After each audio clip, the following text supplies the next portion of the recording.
नमस्कार, आपण पाहत आहात सुरक्षा 24 न्यूज।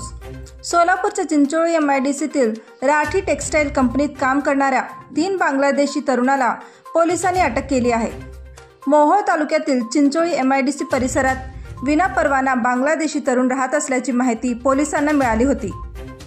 मोहोळ पोलिसांनी ATSच्या मदतीने ही कारवाई केली आहे। या बांगलादेशी तरुणाकडे भारतात राहण्यासाठी लागणाऱ्या पासपोर्ट, व्हिसा आदी कागदपत्राची चौकशी केली असता त्यांच्याकडे अशी कोणतीच कागदपत्रे आढळून आली नाहीत।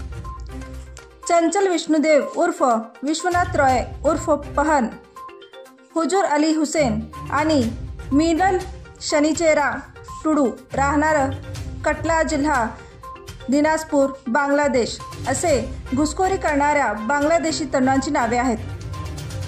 या बांगलादेशी तरुणावर भारतीय पारपत्र अधिनियम 1950 चे कलम 3A 6A सह परकीय नागरिक कायदा कलम 3(1)(14) प्रमाणे गुन्हे दाखल करण्यात आले आहे।